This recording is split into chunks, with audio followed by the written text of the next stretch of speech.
good. Let's go.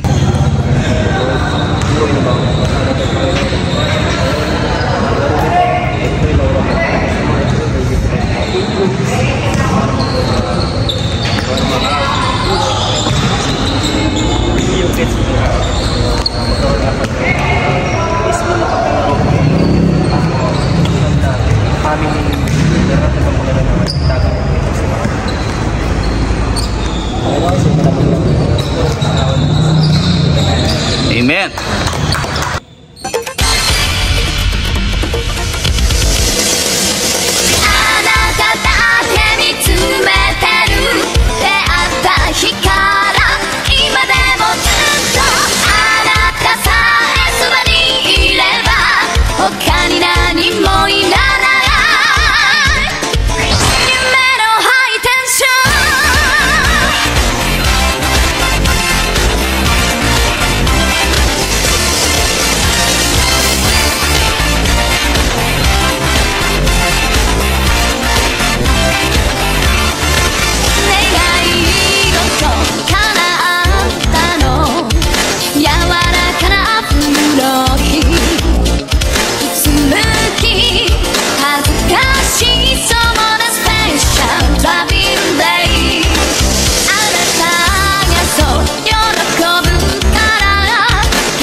雑だった言葉遣い丁寧になったあなたがそううつむくから中電話もやめたわ便利だった男の子たち片付けた髪も服も下手働くお料理も頑張るから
rise in the hill, changing my mind, getting my dream, keep running in my heart, like you love, crazy for you. あなただけ見つめてる、そして他に誰もいなくなった、地味に生きてゆくの、あなた好みの女ら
Ayan, ang mayamang hangal, Lucas 12:13. Sinabi kay Jesus ng isa sa karamihan, Guro, sabihin nga po ninyo sa kapatid ko na ibigay niya sa akin ang bahagi ko sa mana namin. 14. Lipat. Next. Pabigay mo, Mike. 14. Sumagot si Jesus, Kaibigan, tagahatol ba ako o tagahati ng pag-aari nyo? Next. Diyan na lang ako babase, bro. 14. Pagkatapos, sinabi niya sa kanila, mag-ingat kayo sa lahat ng uri, kasakaman dahil ang buhay ng tao ay hindi nasusukot sa dami ng kanyang pag-aari. 16 para. 16. Ito kinuwento niya ang talingaga na ito ay may isang mayamang may bukay rin sa umani ng sagana.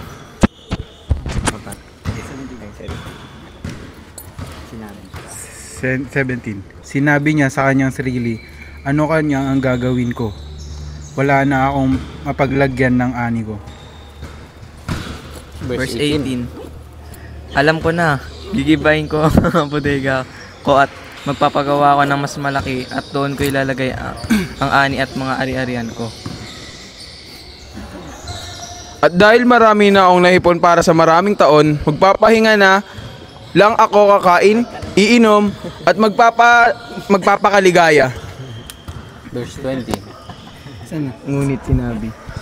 Ngunit sinabi sa kanya ng Diyos, Hangal, ngayong gabi ay babawiin ko sa iyo ang buhay mo. Kanino ngayon mapupunta ang lahat ng inipon mo para sa iyong sarili? Verse 21. Ganyan ang mangyayari sa taong nagpapayaman sa sarili, ngunit mahirap sa paningin ng Diyos. Yan. Okay, sige. Magandang gabi sa ating lahat. So, ang story na ito ay kailangan ng background. Hindi natin maintindihan 'to eh. Bakit ganito yung nabasa lang natin siya pero kailangan natin siya ng guide para maintindihan natin. Ulitin natin. Sabi sa verse 13, may isa daw nagsabi mula sa karamihan. Ano ba ang nangyari dito?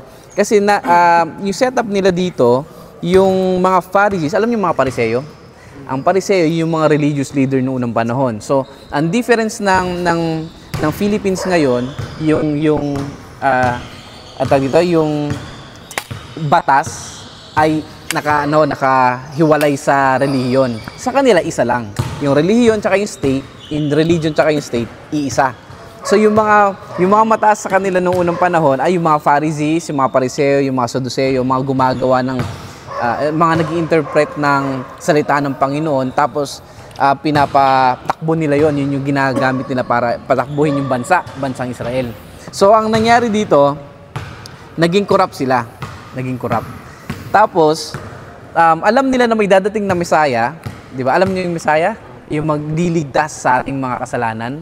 Yun yung propesya, yun yung promise ng Panginoon sa bawat isa na nananampalataya sa Kanya. meron dadating, ang Diyos ay magkakatawang tao, magiging baby, at after 33 years, siya ay papako. Yun ang nangyari. So, itong mga Pariseo na to, hindi nila tinanggap. In fact, sabi nila, si Jesus Christ daw, ang ginagawa niya daw, siya daw ay isang prince of demon. Okay? So, siya daw ay prince of demon, Beelzebul. Okay, so ang ibig sabihin nun, nagka-cast out daw siya ng mga masasamang espiritu sa pangalan ni Beelzebul. Siya daw yung prinsipe ng kadiliman o ng demonyo. So, yun daw ay isang blasphemy. Tapos, kinakausap niya yung disipulo, sabi ni Jesus Christ sa mga disipulo, mag-ingat kayo sa mga Pariseo dahil sila ay mga hipokrito. Alam niyo yung hipokrito? Alam niyo yan? Yung pakitang tao sa labas, malinis, matuwid sa harapan ng ibang tao, sa harapan ng tao, pero madumi, mapatay sa harapan ng Diyos. So, verse 13, may isang nagsabi mula sa karamihan, sa crowd daw, Guro, sabi kay Kristo, sabihin mo sa aking kapatid na lalaki na hatian ako sa mana. May problema ba doon?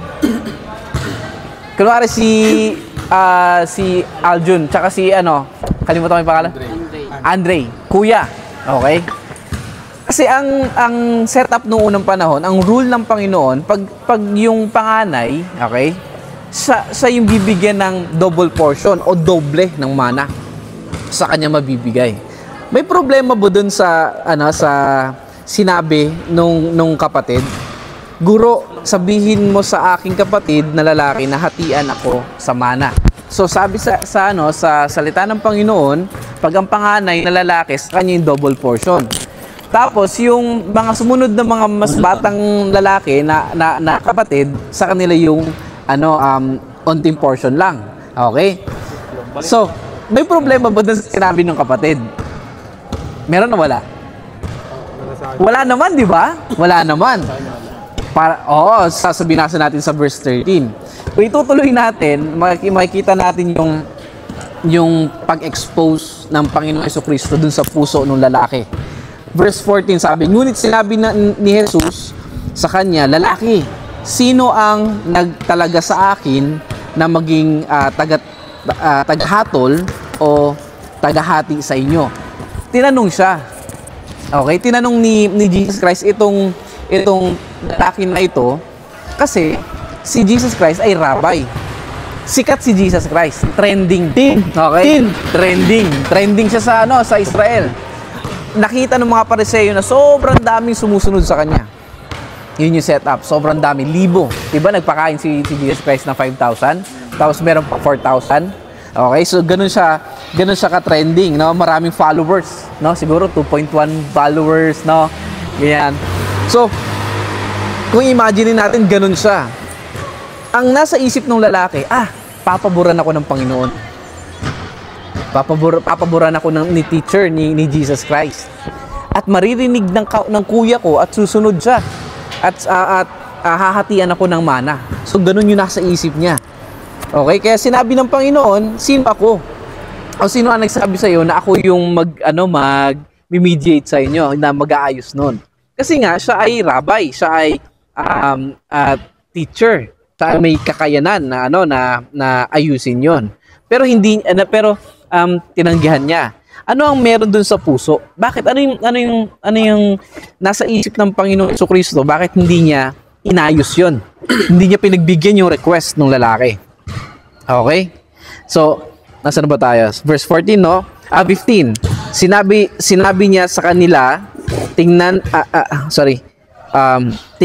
at ingatan nyo ang inyong mga sarili mula sa kasakiman. Yun yung problema. Okay? Kasakiman sapagkat ang buhay ng tao ay hindi nakapaloob sa kasaganaan ng mga bagay na kanyang tinatangkilik. Ano ba yung mga yun? Ano ba yung meron tayo sa atin? Okay, masama bang maging mayaman? Masama bang mangarap na maging mayaman? Ha? Depende. Okay, very good. So most probably alam ng Panginoon, sure si Jesus Christ, nakikita niya yung puso ng lalaki. Na ang gusto niya mangyari ay meron na nga siyang hati, gusto niya pa ng iba. Okay? Gusto niya pa ng dagdag. Naintindihan? Hindi kontento. Okay? So, hindi siya nakontento doon. Gusto niya marami pa, marami. Okay? Ang English nito, yung covetousness. Okay? Yung covetousness, ibig sabihin yung desire mo na gusto mong makuha lahat.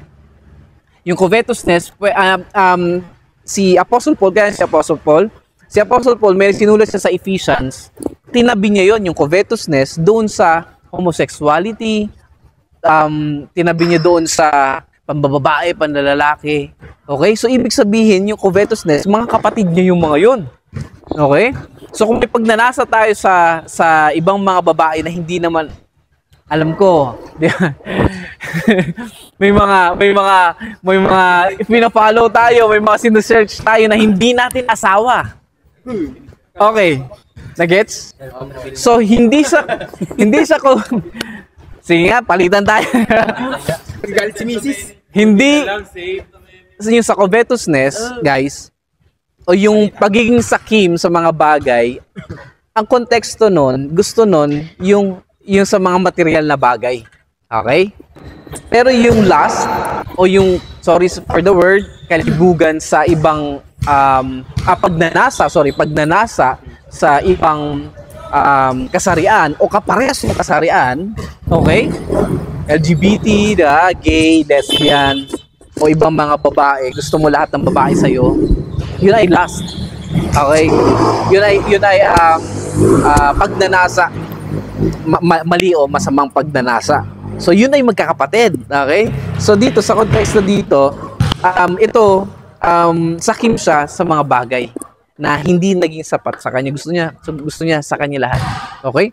So, si Jesus Christ, ugali niya, no? Na magturo para magbigay ng parable. Sabihin mo, parable. Yan, yung parable, yun yung secret, yun yung teaching na may hidden meaning. Mga disipulo lang yung mga kayang makaintindi nun, makagets nun kasi pinapaliwanag ng Panginoon secretly. Okay? So verse 16, nagsabi siya ng isang talinghaga sa kanila na sinasabi, ang bukirin ng isang mayamang lalaki ay nagbunga ng sagana. Ano daw yung nangyari sa bukirin ng mayaman? Nagbunga ng sino ang nagbe-bless sa atin? Si Lord. Okay? May trabaho. Sino nagtatrabaho sa inyo? Sa sideline. Pag naging full-time ka na, mas makikita mo yung pagod. Ako, naka-full-time ako sa work. So, nag-full-time ka. Okay, very good.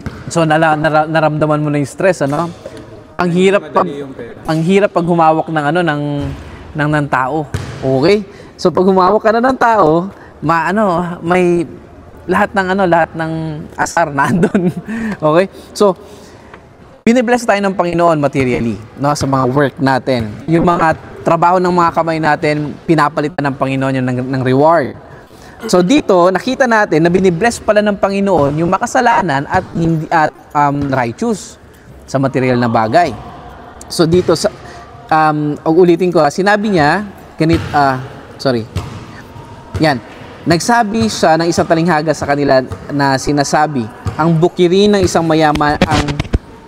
isang mayamang lalaki ay nagbunga ng masagana. Okay, so naging masagana, blessed, ang dami materially. Verse 17, nag-isip siya sa kanyang sarili. Sinabi niya, ito yung tanong niya, ano ang aking gagawin? Binless siya ng Panginoon, pero yung isip niya, yung mind niya o yung espiritu niya ay naandun sa material na bagay. Dapat hindi nagtatanong ang mga disipulo ng Panginoon. Dapat hindi na siya nag-iisip, ano ba yung gagawin ko sa material na bagay? Yun yung difference ng pag ikaw nag-act ka as owner ng blessing na akin ito.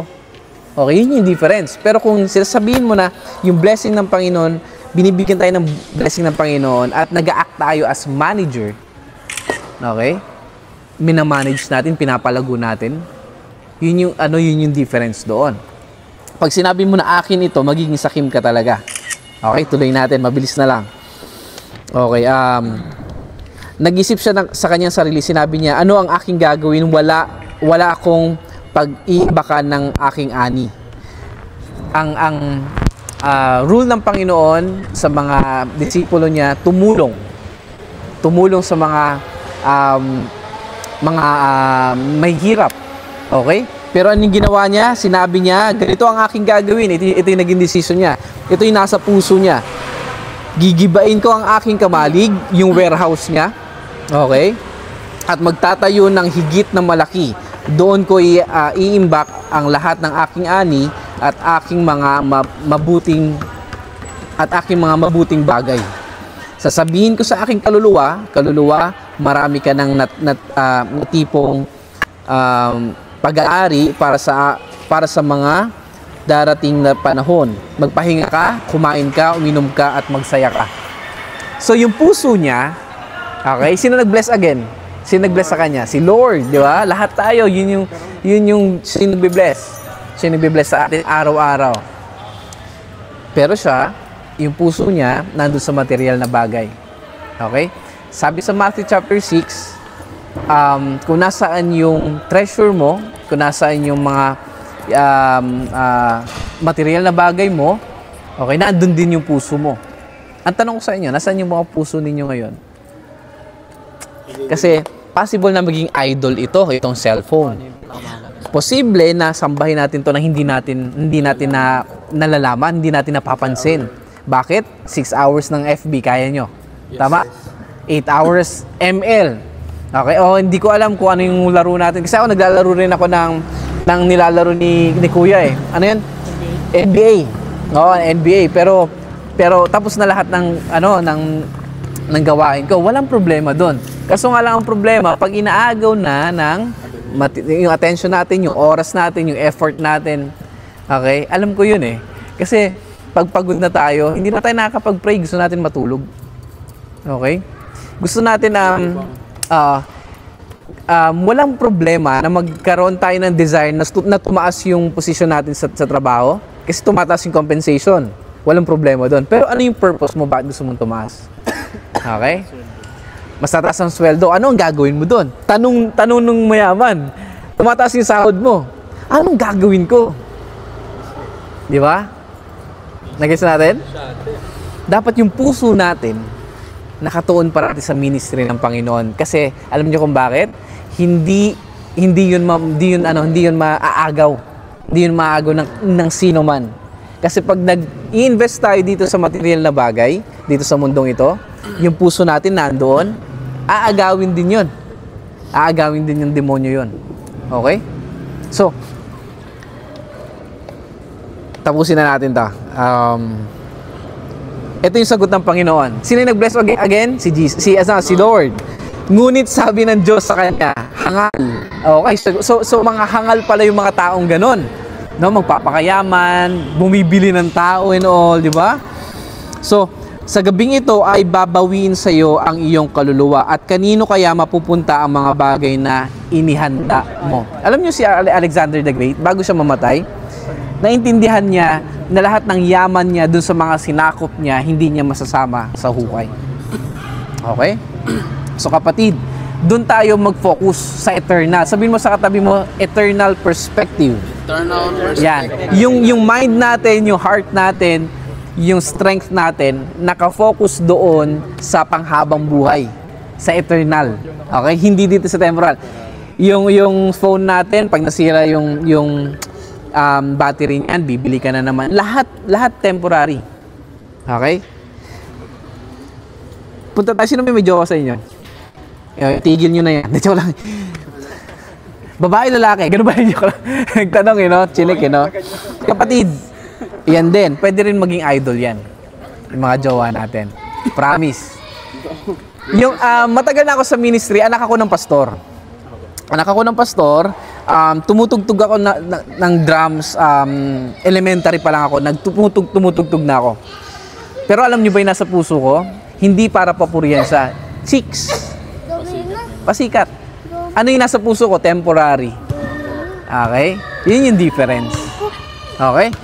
So kapatid, habang mga bata tayo, ayusin na natin yung mga decisions natin. Ngayon naiintindihan na natin na kahangalan pala ang pagbibigay ng oras, pagbigay ng buhay natin dito sa mga temporal stuff. Lahat naman mawawala eh. Even yung mundong ito tatapusin ng Panginoon ito. Pagdating niya, alam niyo yung new heavens and new earth, doon tayo titira. Okay?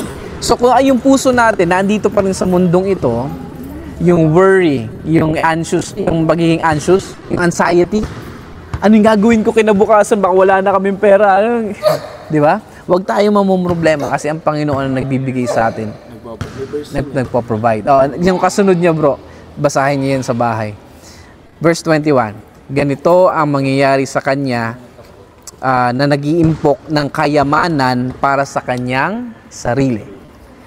Again, walang problemang yumaman, pero kung ang pagyaman mo ay i-expose yung puso mo, no, na lalayo sa Panginoon, wag na lang. Okay? Hindi siya mayaman, hindi siya mayaman sa harap ng Diyos. Okay? So, kailangan meron tayong contentment sa buhay natin. Wag tayong maging katulad ng mga corrupt officials sa government na sobrang liliit naman ng mga sahod pero ang lalaki ng bahay sa mga sa Forbes Park, di ba? Doon sa mga ang lalaki ng mga properties nila, no? Ang Kristiyano hindi gumagawa ng ganun. Amen? So, ano man ang meron sa atin ngayon, guys, ingatan natin yung mga puso natin. Baka kung may covetous heart tayo, baka sakim yung puso natin. Bakit natin gusto tong bagay na to? Bakit? Check natin parate. Okay? Nagbibigay ba ng papuri sa Panginoon ito pag ginawa ko ito? Okay? So, ingatan natin ang ating mga puso. Amen? Sige, let's pray. Panginoon, maraming salamat po sa binigay niyo pong maiksing oras. Salamat, Panginoon, sa inyong mga turo, sa parable na sinare mo, Panginoon, tinuro mo, Panginoon, sa mga disipulo mo kasi mahal mo sila. May pag-ibig ka sa kanila. Ayaw mo silang mapahamak, Panginoon. Lord, maraming salamat, pinaalalahanan nyo kami na ang covetous heart ay kahangalan, Panginoon. Yung pagiging sakim sa mga bagay dito sa mundong ito. Panginoon, ikaw ang gumawa nito, ikaw ang nagbigay, ikaw ang source ng lahat ng ito, at ikaw po ang gumawa ng lahat ng ito, ikaw ay nagbibigay nito sa amin, Panginoon. Dapat ikaw po ang papurihan namin at hindi ituon ang aming mga buhay sa mga bagay na mawawala rin. Salamat, Panginoon. Continue to provide the needs, Panginoon, ng family, ng bawat bata na nandito, Panginoon, mga young people, Lord God. Nakikita mo ang mga puso nila, mga pinagdadaanan nila araw-araw. Hindi namin alam, Panginoon, kung anong status ng family nila, Panginoon. Kapos sila financially, kapos sila, may problema sila spiritually, may problema sila sa emotion, Panginoon. Lord, ikaw mag-aayos nito, Panginoon. Nasa iyo, Panginoon, ang peace, nasa iyo nanggagaling ang joy, Panginoon, ng bawat isa. Salamat, Lord God. Continue to provide the needs of everyone. In Jesus' name we pray. Amen. And sa dumating na pagkain sa araw na ito, maraming salamat po. Tsaka po, naging ligtas po ang aming laro. Amen. At makakain po kami pagtapos ng aming laro. Maraming salamat po, amin. Amen. Lord, sa pagmamahal kami ng Panginoon, salamat